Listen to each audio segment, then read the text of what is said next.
Hello नमस्कार दोस्तों, स्वागत है आपका अपने यूट्यूब चैनल सॉल्यूशन पॉइंट 02 में। दोस्तों, हाल ही में चल रहे एसएससी जीडी के एग्ज़ाम 20 फरवरी से और 29 फरवरी तक का जो जीके है उसकी दोस्तों हम उसके सभी क्वेश्चनों को लेकर आए हैं। तो प्लीज़ वीडियो को आप एंड तक देखिएगा। हाल ही में पूछे गए 100 से अधिक क्वेश्चन आएंगे और उनको व्याख्या सहित हमने यहाँ पर लिख के लेके आए हैं। और पीडीएफ के लिए दोस्तों आप टेलीग्राम ग्रुप ज्वाइन कीजिएगा। प्लीज़ वीडियो को एंड तक देखिएगा।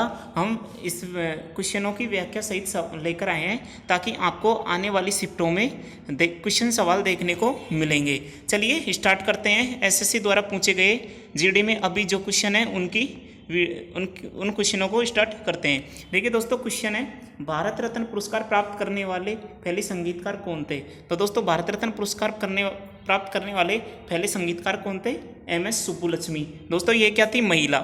इसको कब मिला था दोस्तों? 1998 में। ठीक है। अब दोस्तों देखिए, इस क्वेश्चन की पूरी व्याख्या लेके आए हैं ताकि नेक्स्ट एग्जाम में अगर इससे रिलेट कोई प्रश्न बने तो वो आपको याद रहे। तो प्लीज़ इसकी व्याख्या को अच्छे से याद कीजिएगा, वीडियो को एंड तक देखिएगा।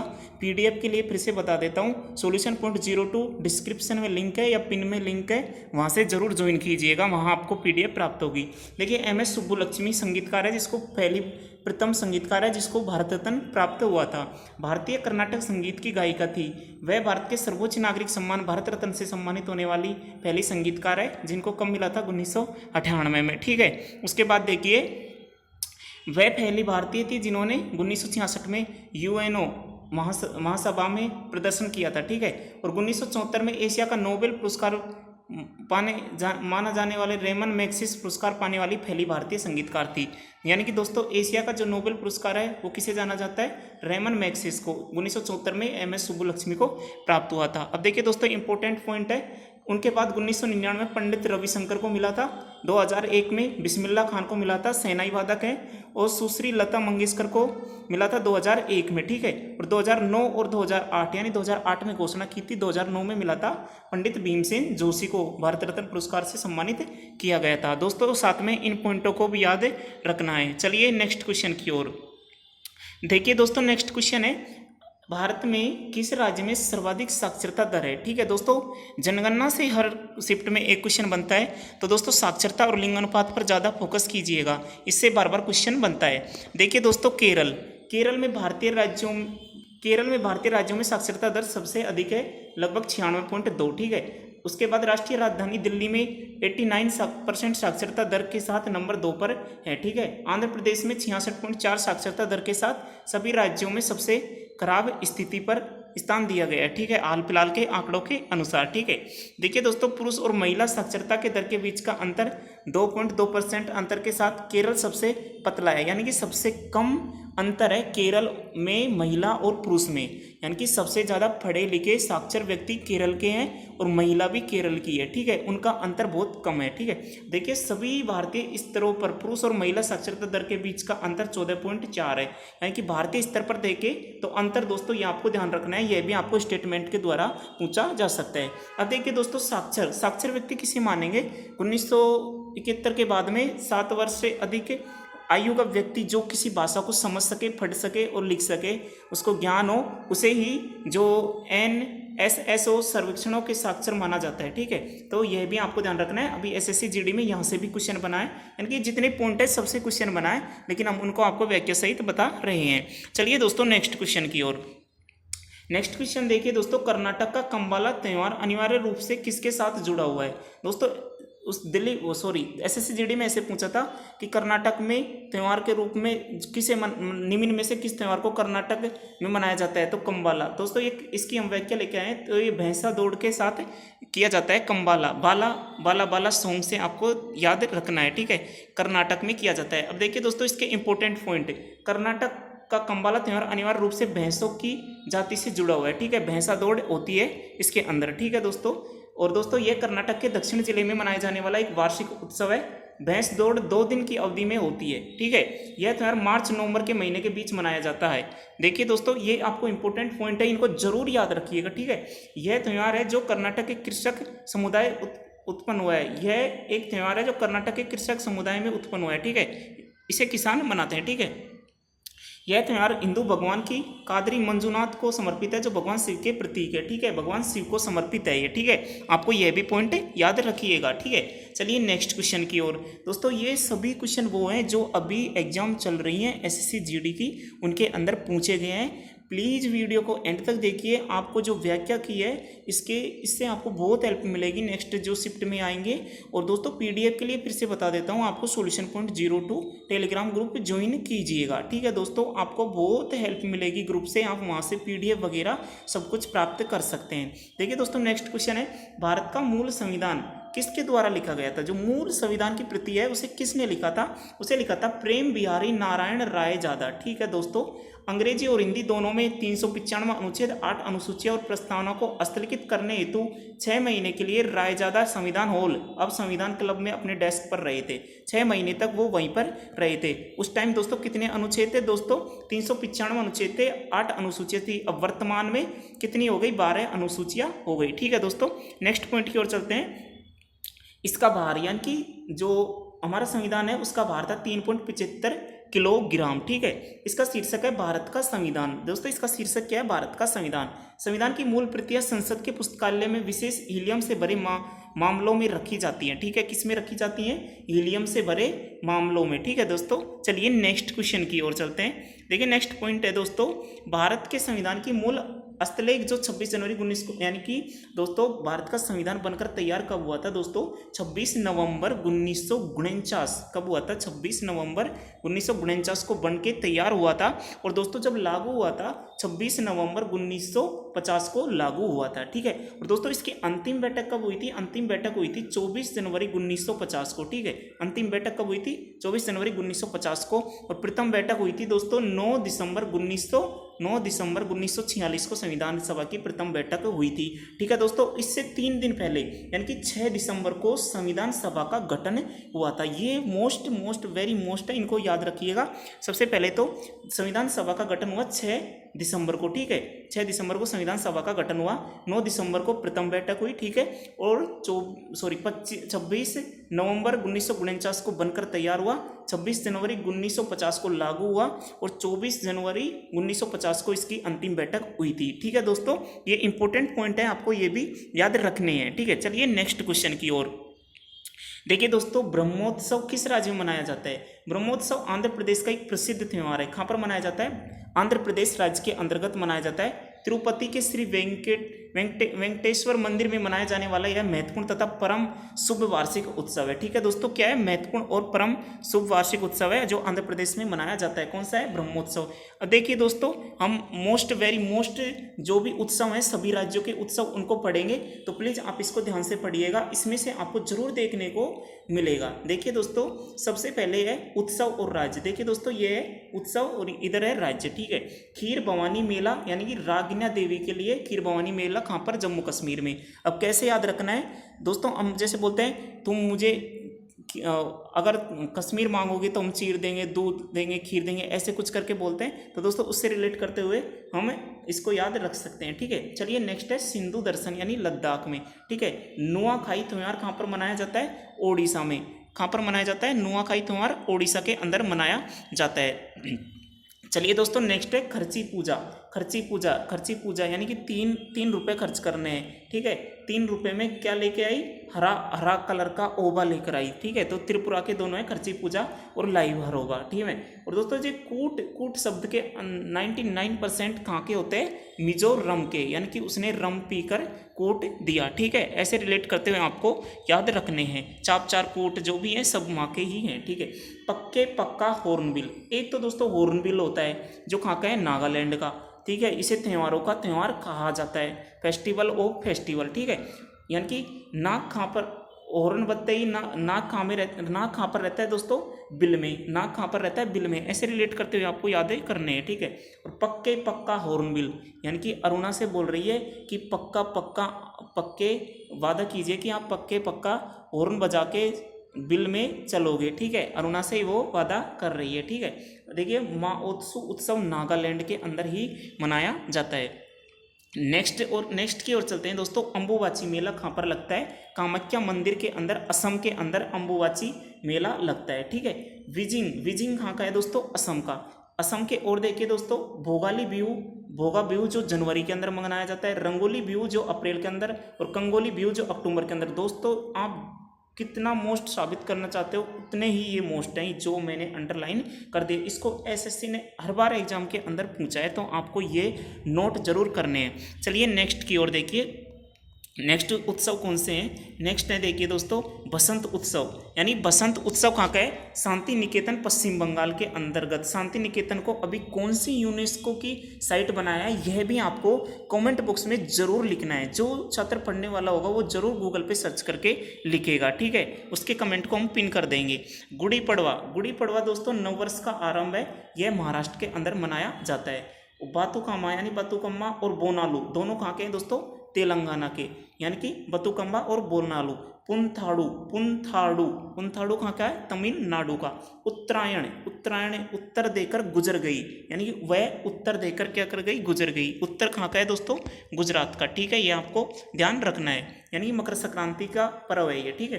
परिपल्ली गज मेला कहाँ का है दोस्तों, केरल का। ओणम भी केरल का, और विशु मलयालम का नया वर्ष होता है विशु, ठीक है, मलयालम का नया वर्ष, केरल का नया वर्ष है विशु, जो कहाँ का है, केरल का। तो केरल का परिपल्ली गजमेला, ओणम और विशु वेरी मोस्ट है, आपको याद रखने हैं। चलिए दोस्तों नेक्स्ट है उगड़ी, उगड़ी कहाँ का है दोस्तों, कर्नाटक का। पोंगल तमिलनाडु का। बाली यात्रा ओडिशा का, ठीक है, और जात्रा कहाँ का है दोस्तों, पश्चिम बंगाल का, ठीक है। नेक्स्ट है धानु यात्रा, एक तो दोस्तों ओनली फॉर जात्रा महोत्सव है, कहाँ का है, पश्चिम बंगाल का। ये धानु यात्रा कहाँ का है दोस्तों, ओडिशा का, और बाली यात्रा भी कहाँ का है, ओडिशा का, ठीक है दोस्तों, ये आपको जरूर याद रखने हैं। नेक्स्ट है दोस्तों तवांग उत्सव, तवांग घाटी कहाँ पर है दोस्तों, अरुणाचल प्रदेश में। तो कहाँ का हो गया तवांग उत्सव, अरुणाचल प्रदेश में। बेस्ट वर्ष कहाँ का है दोस्तों, गुजरात। बेस्ट कौन सा वर्ष है, बेस्ट वर्ष किसका है, गुजरात का, ठीक है। संगाई उत्सव मणिपुर का, ठीक है। सगाई में क्या लेकर आई दोस्तों, वो मणि, क्या लेकर आई, मणि। तो ऐसे रिलेट करते हुए आपको याद रखने हैं। नेक्स्ट देखिए लुई नंगाई नी, मणिपुर का, ठीक है, ऐसे को आप अच्छे से नोट कीजिएगा। चलिए नेक्स्ट देखिए, नेक्स्ट है दोस्तों बैसाखी, पंजाब और हरियाणा का, ठीक है। गंगा और कश्ती उत्तराखंड के, ठीक है। नमस्ते ओरछा महोत्सव एमपी का, दोस्तों आपको याद रखने हैं। फगली कहाँ का है दोस्तों, हिमाचल प्रदेश का, ठीक है। फूलदेई कहाँ का है दोस्तों, उत्तराखंड का। और चैत्र यात्रा कहाँ का है उत्सव, ओडिशा का, आपको जरूर याद रखने हैं। चलिए नेक्स्ट की ओर। नेक्स्ट क्वेश्चन क्या है दोस्तों, देखिए दोस्तों वीडियो को जरूर एंड तक देखिएगा। और सॉरी मैं फिर से आपको बता देता हूँ कि अगर पीडीएफ प्राप्त करना चाहते हैं solution.02 आप टेलीग्राम ग्रुप ज्वाइन जरूर कीजिएगा, वहाँ से आपको काफ़ी सहायता यूजफुल पीडीएफ मिलेंगी, ठीक है। नेक्स्ट क्वेश्चन देखिए दोस्तों, पहला एशियाई खेल कहाँ पर शुरू हुआ था, कहाँ पर शुरू हुआ था दोस्तों, पहली बार एशियाई खेल 1951 में नई दिल्ली में आयोजित किए गए थे। यानी कि पहली बार एशियाई खेलों का आरंभ यानी कि कहाँ से हुआ था, हमारे भारत के नई दिल्ली से 1951 में, ठीक है। और दोस्तों उसके बाद भारत में अगली बार, मतलब वैसे तो मतलब इसके बाद में कब हुए थे दोस्तों, 54 में हुए थे शायद, हाँ 54 में हुए थे। उसके बाद भारत में कब हुए थे, 1982 में। यानी कि इसके बाद एकमात्र 54 में 3 साल के अंतर में हुए, बाकी सभी 4 साल के अंतर में होते गए थे, ठीक है दोस्तों। फिर उसके बाद में 1982 में भारत ने फिर से एशियाई खेलों की मेजबानी की थी। ये कौन से क्रम के थे दोस्तों, ये 9th क्रम के थे। कौन से क्रम के थे, 9th क्रम के थे, ठीक है, यह भी आपको याद रखना है। नेक्स्ट पॉइंट की ओर चलते हैं। नेक्स्ट पॉइंट देखिए दोस्तों, इससे बार कहीं पर भी क्वेश्चन नहीं पूछेगा, तो देखिए आपको यहाँ से अच्छे से ध्यान रखना है। एशियाई खेलों को एशियाड के रूप में भी जाना जाता है, ये भी मोस्ट पॉइंट है। यह एशिया का सबसे बड़ा खेल आयोजन है, ठीक है। ये जितने भी पॉइंट है वेरी मोस्ट है, ठीक है। यह एशियाई देशों की आपसी समानता और एकता का प्रतीक है, ठीक है। यह एशियाई खेल महासंघ के सदस्यों द्वारा प्रत्येक 4 वर्ष के अंतराल में आयोजित बहुराष्ट्रीय खेल कार्यक्रम में, मैंने आपको बताया था फर्स्ट हुए थे 1951 में, ठीक है। एकमात्र गेम थे 3 वर्ष बाद हुए, वो 1954 में हुए थे। यह एसएससी ने पूछा भी है, नहीं बाकी में सभी में 4 साल का अंतर है, ठीक है दोस्तों, यह आपको जरूर याद रखने हैं। देखिए नेक्स्ट पॉइंट क्या है, इस आयोजन में केवल एशियाई खिलाड़ी ही भाग लेते हैं, ठीक है। 2020 में एशियाई खेल चीन के हांगझाऊ में आयोजित किए गए। जो भी 2020 के एशियाई खेल थे वो हांगझाऊ चीन में आयोजित हुए, और 2026 के कहाँ पर होंगे दोस्तों, जापान के नांगियो में आयोजित किए जाएंगे। यह एसएससी जीडी ने अभी पूछ लिया है। तो जितने भी पॉइंट है या तो पूछ लिए या पूछे जा सकते हैं, तो जरूर वीडियो को अंत तक देखिएगा, ठीक है। नेक्स्ट क्वेश्चन की ओर चलते हैं दोस्तों। भारत के संस्कृति मंत्रालय के अनुसार भारत में कितने शास्त्रीय नृत्य हैं? संस्कृति मंत्रालय के अनुसार कितने हैं दोस्तों, 9। दोस्तों वैसे कितने 8, लेकिन छऊ को अर्धशास्त्रीय नृत्य घोषित कर रखा है, उसको भी संस्कृति मंत्रालय शास्त्रीय नृत्य मानता है। ठीक है दोस्तों, तो इसका सही आंसर होगा 9। ठीक है, अब प्रमुख बिंदु देखिए, भारत में संस्कृति मंत्रालय के अनुसार 9 मान्यता प्राप्त शास्त्रीय नृत्य हैं। ठीक है, नेक्स्ट पॉइंट की ओर चलते हैं। भरत मुनि के ग्रंथ नाट्य शास्त्र की एक प्रसिद्ध कृति का सर्वप्रथम, यानी कि जो भरत मुनि है उनकी जो नाट्य शास्त्र उसमें सर्वप्रथम उल्लेख मिलता है। छऊ नृत्य भारत का 9वां नृत्य रूप है। ठीक है, अतिरिक्त जानकारी देखिए दोस्तों, संस्कृति मंत्रालय वर्तमान में 9 शास्त्रीय नृत्य शैली को शास्त्रीय नृत्य का दर्जा देता है। और देखते दोस्तों, देखिए वो 9 कौन कौन से हैं। देखिए दोस्तों 9 है। पहला है भरतनाट्यम, यह आपको सभी को पता होगा कि भरतनाट्यम कहाँ का है, तमिलनाडु का। ठीक है, कथक उत्तर प्रदेश या पश्चिम और मध्य भारत के अंतर्गत आता है। कथकली कहाँ का है दोस्तों, केरल का। कुचिपुड़ी कहाँ का है, आंध्र प्रदेश का। ओडिसी ओडिशा का। मणिपुरी मणिपुर का। मोहिनीअट्टम केरल का। और सत्रिया असम का। और छऊ। ठीक है, अब देखिए दोस्तों, एकमात्र राज्य केरल है जिसके 2 शास्त्रीय नृत्य, एक तो कथकली और एक मोहिनी अट्टम। ठीक है, यह भी आपसे क्वेश्चन पूछ लिया जाता है। चलिए दोस्तों नेक्स्ट क्वेश्चन की ओर। पहली पंचवर्षीय योजना कब लागू की गई थी? प्रथम पंचवर्षीय योजना कब लागू की गई थी? 1951 में। 5 ईयर प्लान कब लागू किए गए थे? 1951 में। ठीक है, पहली पंचवर्षीय योजना 1951 से 56 तक थी। स्वतंत्रता के बाद भारत ने प्रथम प्रधानमंत्री जवाहरलाल नेहरू ने समाजवादी प्रभाव के तहत 1951 में अपना पहला FYP यानी 5 ईयर प्लान शुरू किया था। यह हारोल्ड डोमर मॉडल पर आधारित थी। ठीक है दोस्तों, कब से कब तक चली थी? 1951 से 1956 तक।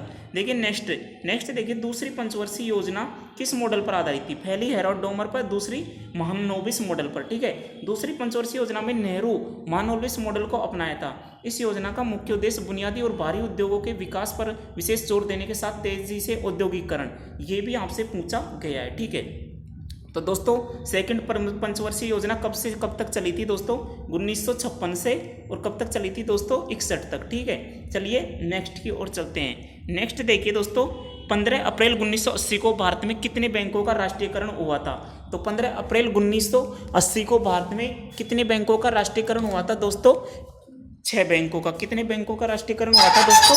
6 बैंकों का राष्ट्रीयकरण हुआ था, यह आपको ध्यान रखना है। चलिए देखिए नेक्स्ट नीचे बिंदु में और चलते हैं कि 15 अप्रैल 1980 को 6 बैंकों का राष्ट्रीयकरण हुआ था। राष्ट्रीयकरण स्वामित्व का हस्तांतरण और निजी हाथों में राज्यों का एक उपक्रम का प्रबंध है।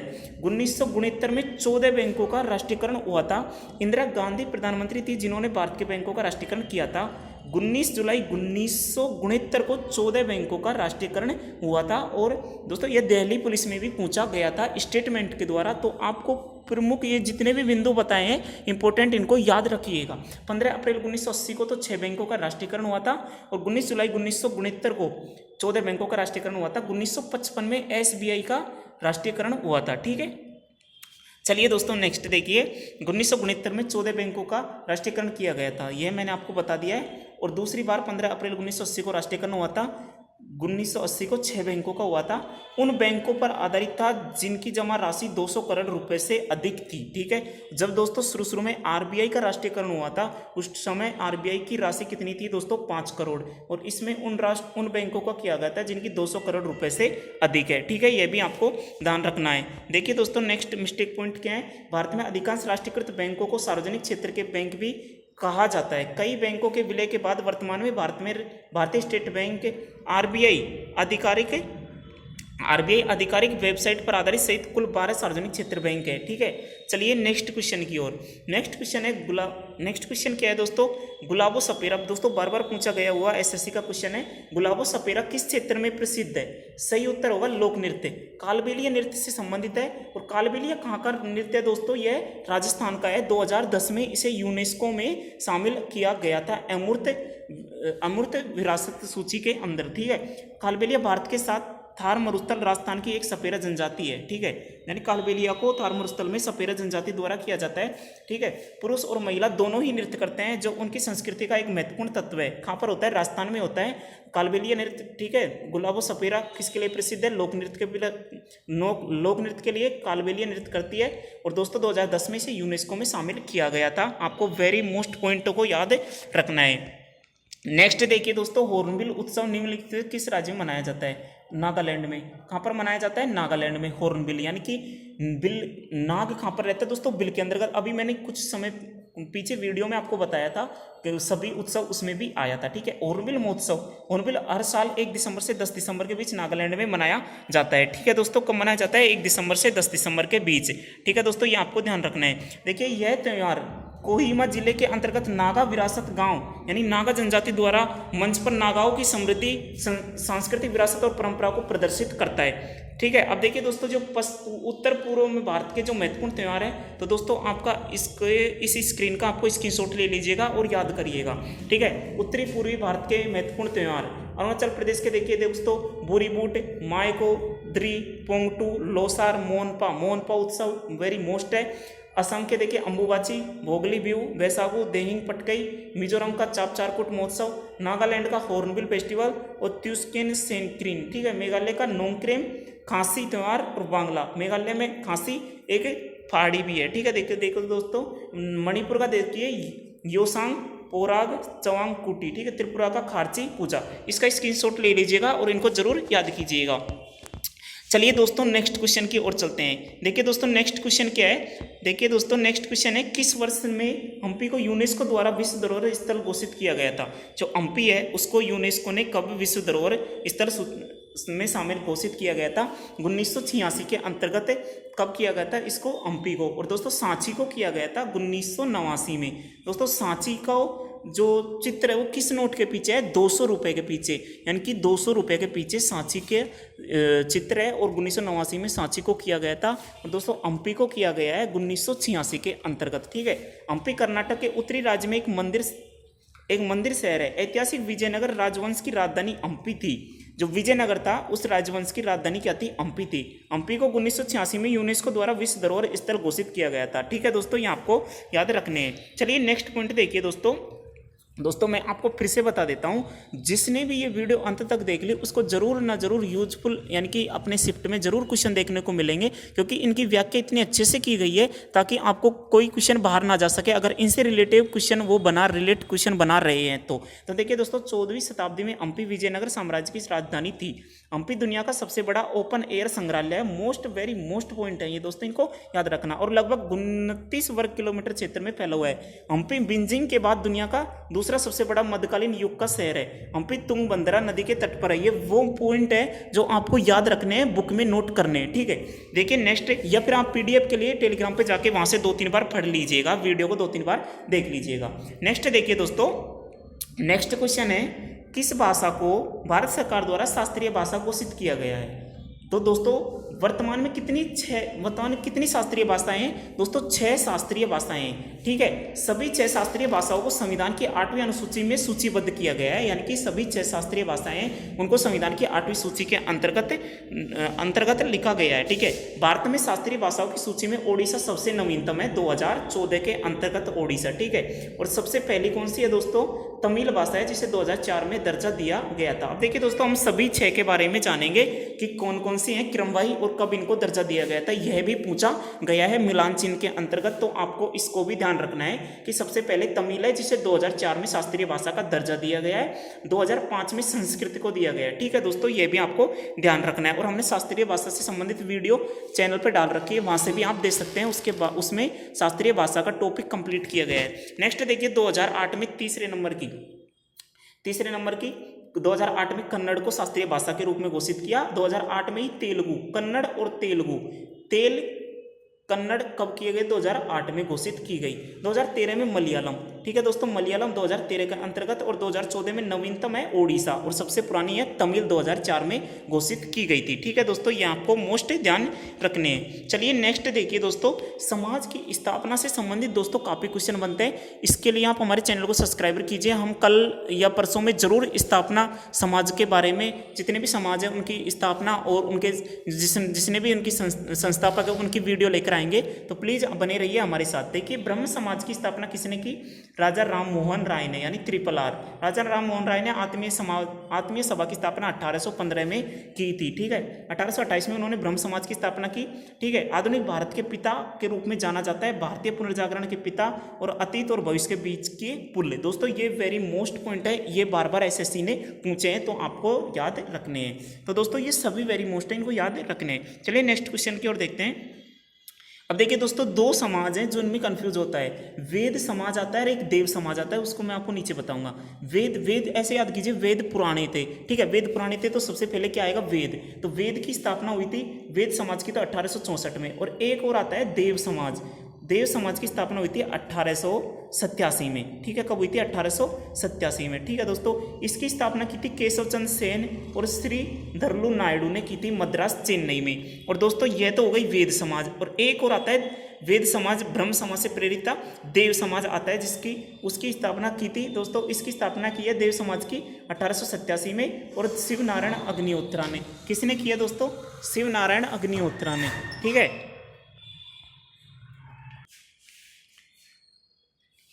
वेद समाज की स्थापना किसने की थी दोस्तों?